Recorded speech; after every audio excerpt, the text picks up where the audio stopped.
knowledge unknown is the blessing.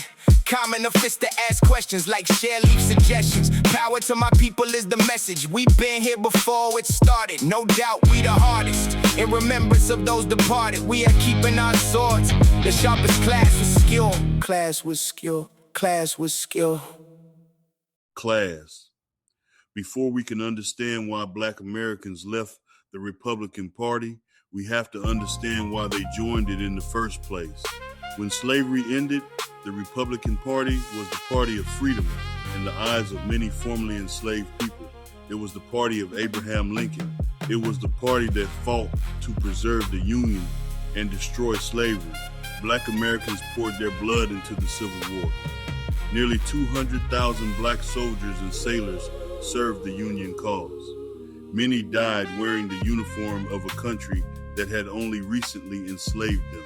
Then came Reconstruction. For a brief moment, it looked like a new nation was being born. The 14th Amendment to the United States Constitution made Black Americans citizens. The 15th Amendment to the United States Constitution protected voting rights for Black men. Black Americans entered politics.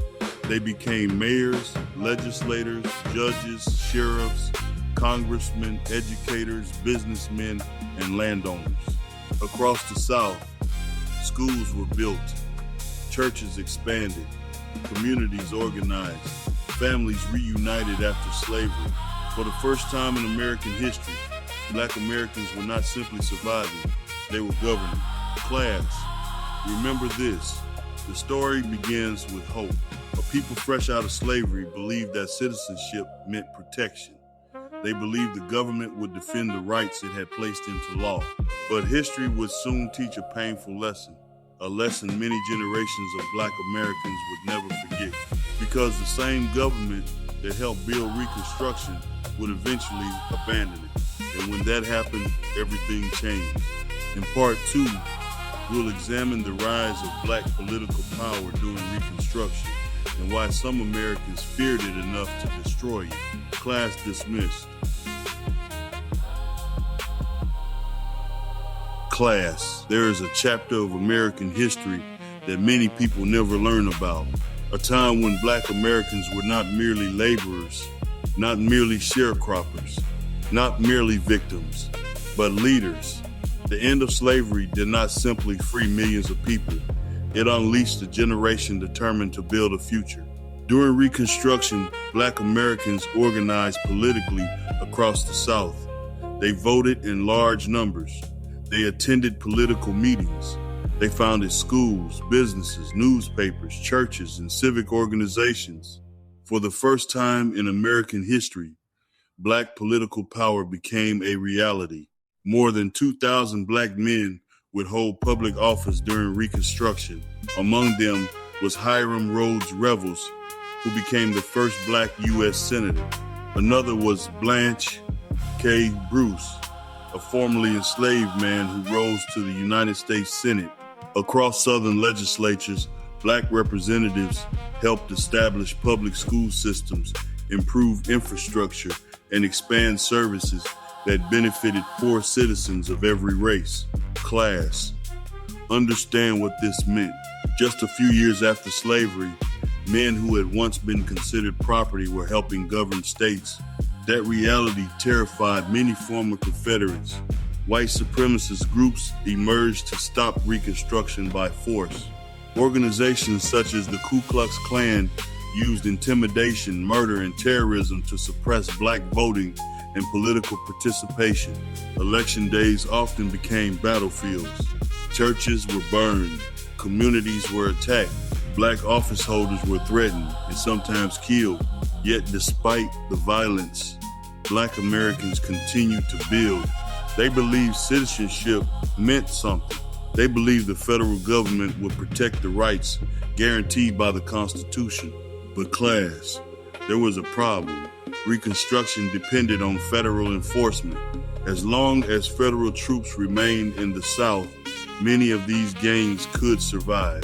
But if that protection disappeared, the schools would be vulnerable, the votes would be vulnerable, the political power would be vulnerable, and soon, powerful politicians in Washington would make a decision that changed the course of Black American history, a decision many will remember as one of the greatest betrayals in American history. In part 3, we enter 1877, the year Reconstruction died. Class dismissed. Class. Today we arrive at the turning point, the moment many Black Americans would later remember as a betrayal. The year was 1877. 12 years earlier, the Civil War had ended. Slavery was abolished. Reconstruction had begun.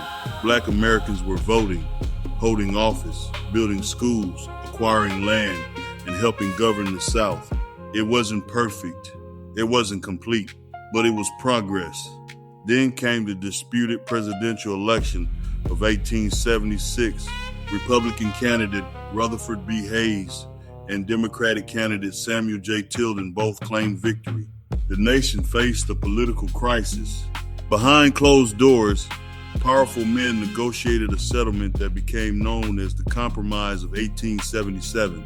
The deal allowed Hayes to become president, but there was a price.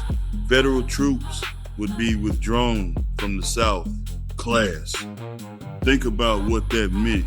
The same troops that protected Black voters, the same troops that helped enforce constitutional rights, the same troops that stood between Reconstruction governments and those who wanted to destroy them, they were leaving. Overnight, the shield was gone. The message received by many Black Americans was simple. When the political deal was made, your freedom was negotiable. The consequences were immediate. Reconstruction governments collapsed. Black political power was systematically dismantled. White supremacist organizations gained strength. Voting rights were attacked. Economic opportunities shrank. Violence increased. A people who had helped save the Union were left to defend themselves. Class.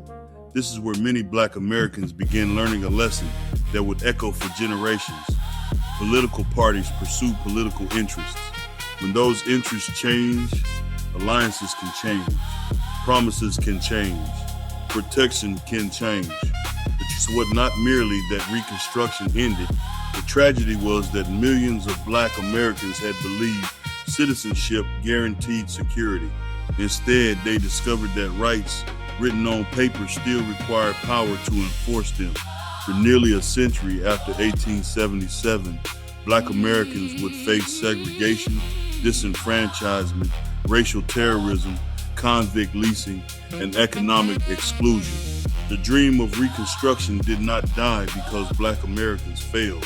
It died because the federal government stopped defending it. And from those ashes emerged a question that still matters today. If government protection can be withdrawn, where should a people place their trust? In part 4, we'll enter the long shadow of Jim Crow and see what happened after Reconstruction's fall. Class dismissed. Class. Reconstruction was over. The troops were gone. The protection was gone. And now came the long night.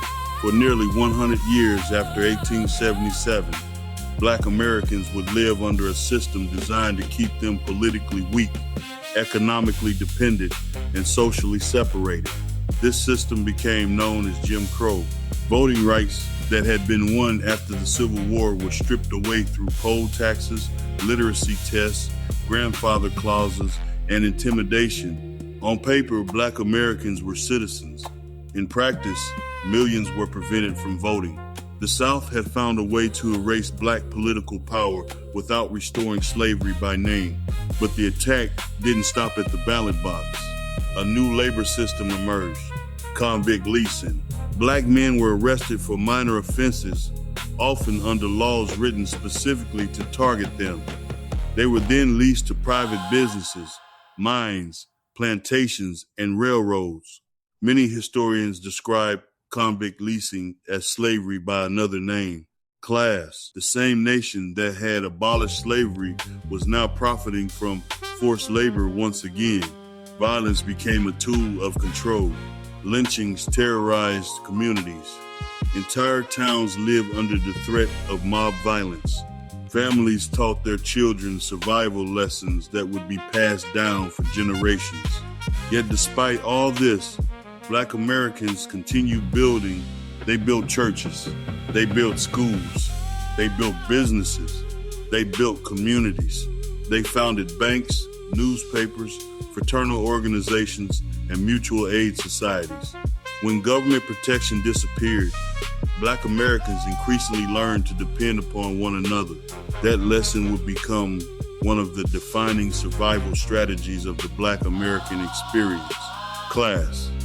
This is where the story gets interesting, because while the Republican Party had once been seen as the party of freedom, many Black Americans now felt abandoned.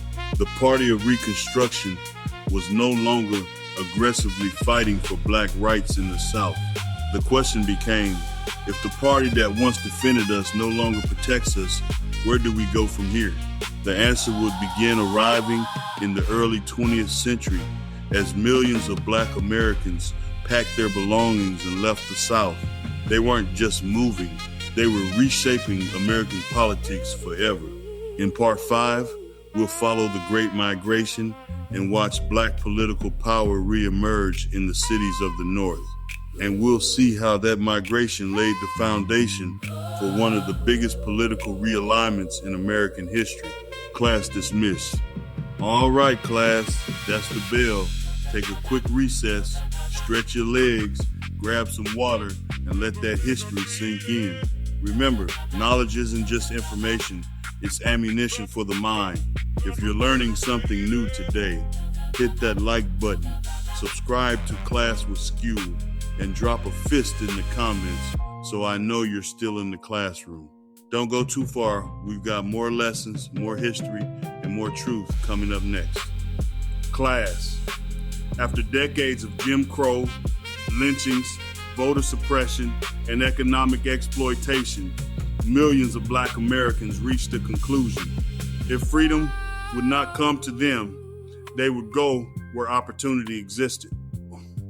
Beginning in the early 1900s and continuing for decades, millions of Black Americans left the South in what became known as the Great Migration. Families boarded trains carrying little more than hope. They left plantations. They left sharecropping. They left communities where their vote meant little and their lives were constantly threatened. They headed north. Cities like Chicago, Detroit, Philadelphia, and New York City became destinations for Black Americans searching for jobs, dignity, and political power. For the first time since Reconstruction, large Black voting populations began emerging outside the South. Class. This changed everything. In the South, Black voters had been systematically suppressed. In northern cities, their votes mattered. Politicians suddenly had to pay attention. Black communities became an important voting bloc. Their support could help determine elections. At the same time, Black Americans were transforming American culture. Jazz, blues, gospel, literature, business, sports, and industry. The nation was being reshaped by the very people it had once enslaved. But while political opportunities increased, economic hardships remained. Many migrants found overcrowded housing, discrimination, and limited opportunities. The North was different from the South, but it was not free from racism. Then came a crisis that affected the entire nation. The Great Depression. Banks collapsed. Jobs disappeared. Families struggled to survive. And during this period, many Black Americans began looking at politics differently. For generations, loyalty to the Republican Party had been rooted in the memory of Lincoln and Reconstruction. But now people were asking a different question, not who freed our ancestors, but who is helping us now. Class, that question would become the foundation of one of the largest political shifts in American history. In part 6, we'll enter the Great Depression, the New Deal, and the moment when millions of Black Americans began moving toward the Democratic Party. The political map of Black America is about to change forever. Class dismissed.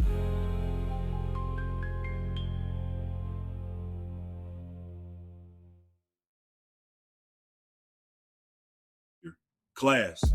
By the 1930s, Black Americans had carried the memory of Reconstruction for generations. They remembered Lincoln. They remembered emancipation. They remembered the promises made after the Civil War. But memories alone could not feed a family during the Great Depression. The stock market crashed in 1929. Banks failed. Businesses collapsed. Millions of Americans lost their jobs. Black Americans, who were often the last hired and first fired, were hit especially hard. Entire communities struggled to survive. Then came the administration of Franklin D. Roosevelt. Through programs known collectively as the New Deal, the federal government launched relief efforts, work programs, and economic assistance on a scale America had never seen before.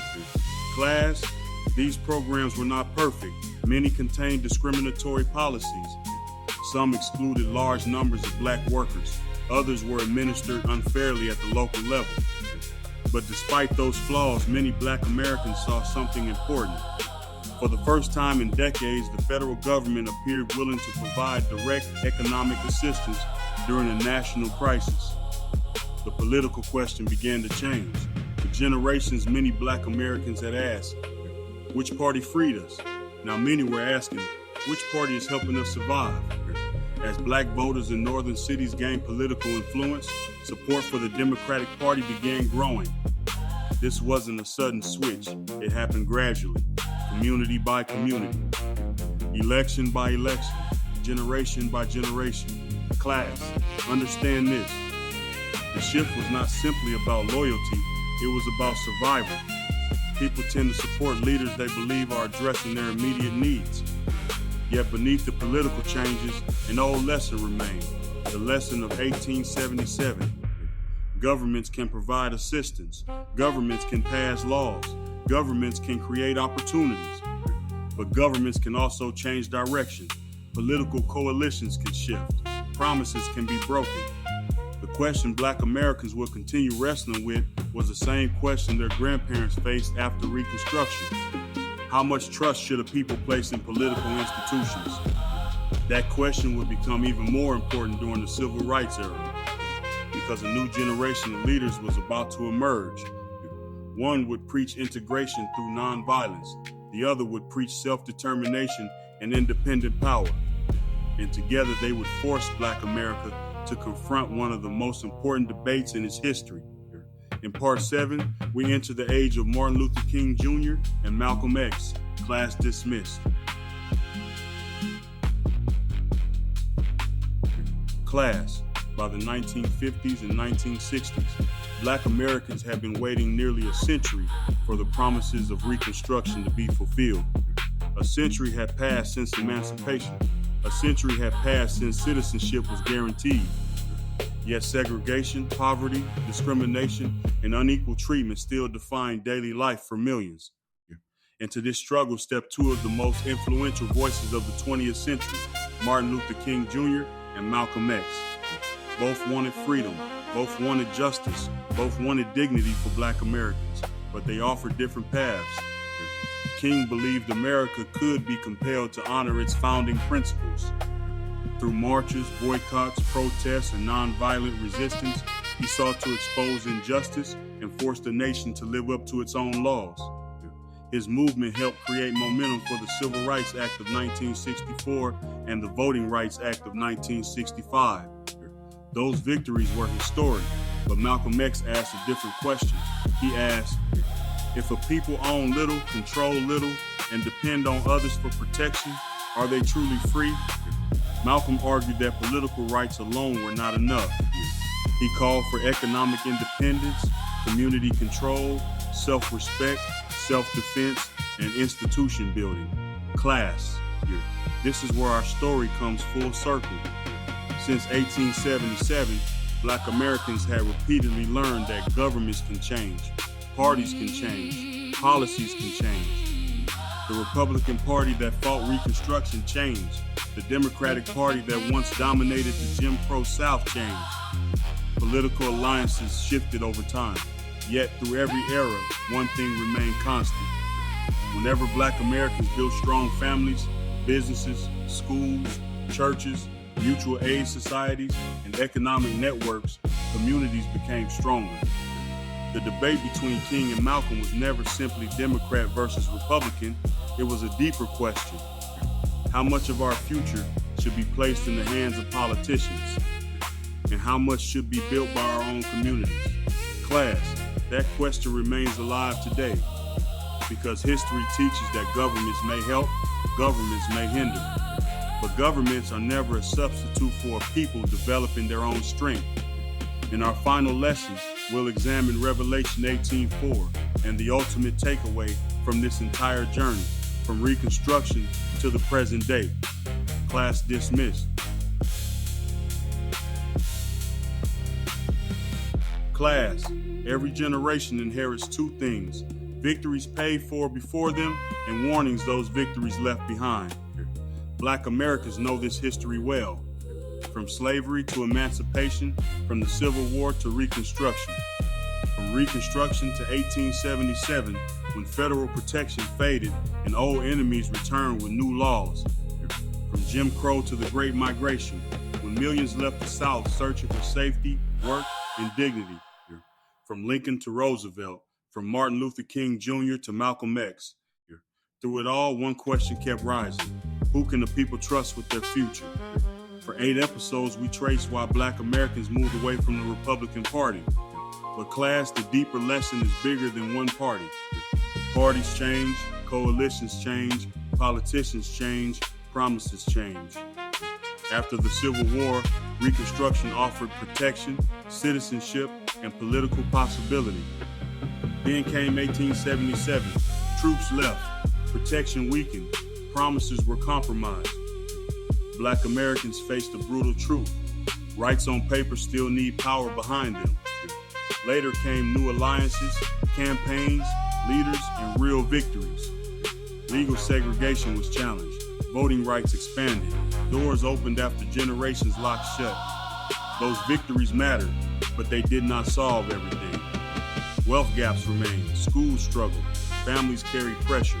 Communities fought instability. Dependence became its own danger. Class, politics can open doors, but it cannot build the whole house. Hey, people cannot vote their way into ownership if they never build businesses. They cannot legislate unity without strengthening families. They cannot outsource education, discipline, faith, or vision. They must build what survives election cycles: institutions, schools, businesses, churches, families, and networks of trust. This is where Revelation 18:4 enters the lesson. Come out of her, my people. For today, the meaning is simple. Do not depend on systems that do not share your long-term interests. Use politics, but do not worship politics. Vote, but also build. Protest, but also produce. Demand justice, but also develop power. The lesson of 1877 is not just that one side failed, it is that any system can shift when interests change. Another lesson is complete here at Class With Skeul, but the conversation doesn't stop when the video ends. History lives through the people willing to remember it, study it, and pass it forward. Keep questioning, keep learning, and keep searching for the truth beyond the surface. If you enjoyed today's class, make sure you like the video, subscribe to the channel, and hit the notification bell so you never miss a lesson. Share this video with somebody ready to learn something real, and drop a fist in the comments to represent strength, knowledge, and unity. Until next class, stay sharp.